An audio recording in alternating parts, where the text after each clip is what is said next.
Hello everyone, এখানে আমরা কতগুলো ইউনিফর্ম ভেলোসিটির কতগুলো প্রবলেম করে নেব। ঠিক আছে, তো দেখো আমাদের ফার্স্ট প্রবলেম আছে, a particle travels first half of the total distance with constant speed v1 and second half with the constant speed v2, find the average speed. ঠিক আছে, তো আমাদের অ্যাভারেজ স্পিড বের করতে হবে। ফার্স্ট হাফটা v1 কনস্ট্যান্ট স্পিডে গেছে, কনস্ট্যান্ট স্পিড মানে অ্যাক্সেলারেশন নেই, মানে ইউনিফর্ম মোশন। আর সেকেন্ড হাফটা একটা কনস্ট্যান্ট স্পিড v2তে গেছে, কনস্ট্যান্ট স্পিড মানে অ্যাক্সেলারেশন নেই, মানে ইউনিফর্ম মোশন। ঠিক আছে, তো দেখো আমি ধরে নিলাম যে এ বি হচ্ছে তোমার টোটাল ডিস্টেন্সটা, এর মিডল পয়েন্ট হচ্ছে তোমার সি, এ থেকে সি ডিস্টেন্সটা ধরো ডি, আর সি থেকে বি ডিস্টেন্সটা ধরো ডি। ঠিক আছে, এবার ধরো এ থেকে সি গেছে তোমার t1 টাইমে, আর সি থেকে বি গেছে t2 টাইমে। তো দেখো, তো আমি কি বলতে পারি এখান থেকে যে t1 ইকুয়ালস টু কী হবে, ডি বাই v1, তার কারণ ফার্স্ট হাফটা গেছে v1 কনস্ট্যান্ট স্পিডে আর সেকেন্ড হাফটা গেছে v2 কনস্ট্যান্ট স্পিডে, তাহলে t2 কী হয়ে যাবে, ডি বাই v2। ঠিক আছে, এবার আমরা কি জানি অ্যাভারেজ স্পিডের ফর্মুলা কি, average speed equals to total distance by total time. তা টোটাল ডিস্টেন্স কত হচ্ছে, ডি প্লাস ডি, এসিটা ডি, সিবিটাও ডি, টোটাল টাইম হচ্ছে t1 প্লাস t2, মানে d by v1 plus d by v2। তাহলে এখান থেকে দেখো কত হচ্ছে, 2d ডিভাইডেড বাই ডি, যদি কমন যায় পড়ে থাকে 1 by v1 plus 1 by v2, DT কেটে গেল, তাহলে আছে 2, এটা যদি তোমার v1 v2 হয় তাহলে হচ্ছে v1 প্লাস v2, তাহলে উল্টে দাও, কত হচ্ছে 2 v1 v2 by v1 plus v2। ঠিক আছে, এটা ছিল আমাদের first problem. Next question number 2 দেখো, বলছে particle travels first half of the total time with speed v1 and second half time with speed v2, find the average speed during the complete journey. তাহলে আমাদের এই জার্নিটার first half টাইমটা, total time যত লাগছে তার first half টাইমটা আমাদের v1 স্পিডে যাচ্ছে, আর সেকেন্ড হাফ টাইমটা আমাদের v2 স্পিডে যাচ্ছে। ঠিক আছে, ঠিক সেম ফিগার রাখছি, ধরো এ বি, আর ধরো যে কোনো টাইম হচ্ছে ধরো সি, এটা মিডিল পয়েন্ট হবে, আমার কোনো কথা নেই। ঠিক আছে, তো দেখো ফার্স্ট হাফ টাইমটাও ধরলাম টি, সেকেন্ড হাফ টাইমটাও ধরলাম টি। ঠিক আছে, তো এই ডিস্টেন্সটা ধরো d1 আর এটা ধরো d2। কি বলছে, ফার্স্ট হাফ কত স্পিডে গেছে না v1, সেকেন্ড হাফ কত স্পিডে গেছে না v2। ঠিক আছে, তাহলে আমি এখান থেকে কী বলতে পারি যে d1 ইকুয়ালস টু v1t আর d2 ইকুয়ালস টু v2t। তাহলে অ্যাভারেজ স্পিড কী হবে, অ্যাভারেজ স্পিড ইকুয়ালস টু কি, টোটাল ডিস্টেন্স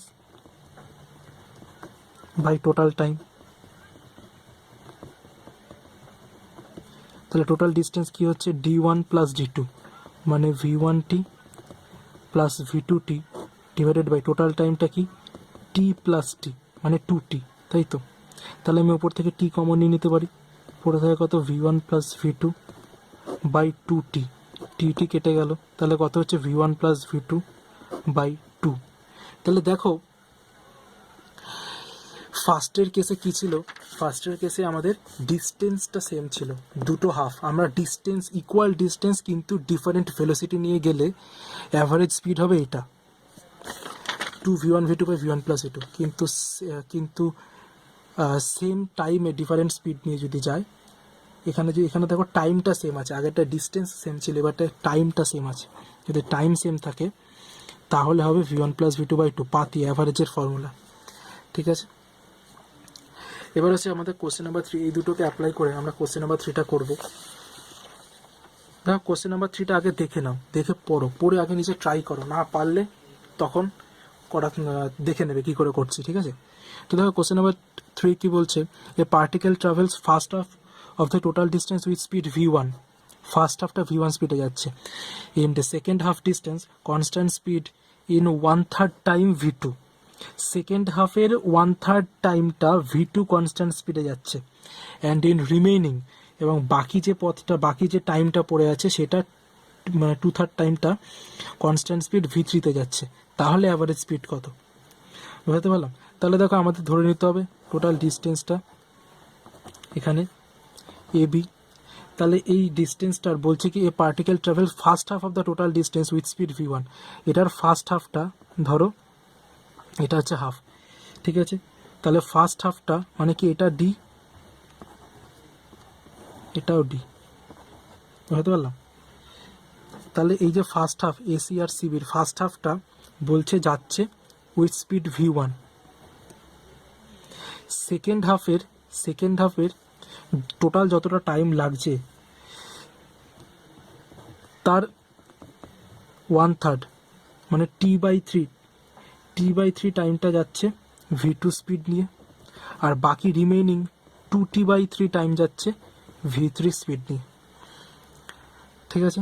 তো এবার আমাদের বের করতে হবে অ্যাভারেজ স্পিড, ঠিক আছে। তো দেখো এখানে আমি কি বলতে পারি, সিডি প্লাস ডিবি করলে তুমি কি পাবে, ডি ডিস্টেন্সটা পেয়ে যাবে, তাই তো। এবার সিডি মানে কি বলো তো, v2 স্পিড নিয়ে t/3 টাইম গেছে, তাহলে কি হয়ে যাবে v2 ইন্টু t/3। ডিবিটা কি হবে v3 into 2t/3 equals to D, ঠিক আছে। তাহলে আমি এখানে যদি টি কমন নিই পড়ে থাকে কত, v2/3 plus 2v3/3 equals to D.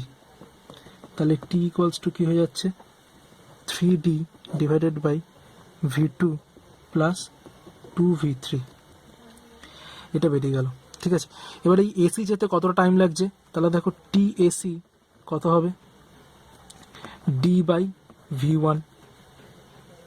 তাহলে দেখো তুমি এই টাইমটা জেনেছো আর এই টাইমটা তুমি জেনে গেছো, টোটাল টাইম টি। আমি তো ধরেছিলাম যে সি থেকে বি এই টোটাল টাইম টি, তার 1/3 v2 স্পিডে আর টোটাল টাইম টি এর 2/3 হচ্ছে কি তোমার v3 স্পিডে যায়। তার মানে টোটাল টাইমটা টি ছিল, টিটা এখানে বেরিয়ে গেল।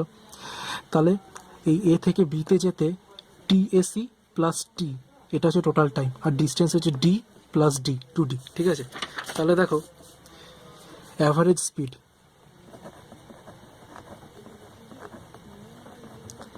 স্পিড কি হয়ে যাবে d plus d whole divided by T AC plus t/3 plus 2t/3, তাই তো।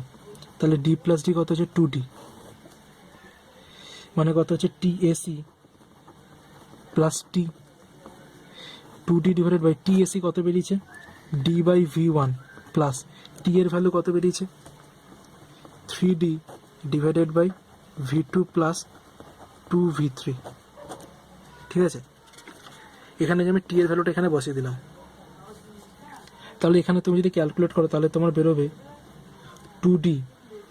এবার দেখো ডি এর ভ্যালুটাও যদি বসিয়ে দিই, বি এর যদি ভ্যালুটা বসিয়ে দিই, ডি কমন চলে গেল 1/v1 plus 3/v2 plus 2v3, তো ডি ক্যান্সেল আউট হয়ে যাচ্ছে। তাহলে পড়ে থাকে দেখো 2v2 plus 2v3 into v1 divided by 3v1 plus v2 plus 2v3, ঠিক আছে। এটা ক্যালকুলেট করলে এটা আসছে। তো এই তিনটে প্রবলেম মেনলি ছিল তোমাদের ইউনিফর্ম মোশনের উপর বেস করে, ঠিক আছে। আই হোপ যে তোমরা তিনটে প্রবলেম বুঝতে পেরেছো। ওকে, টাটা।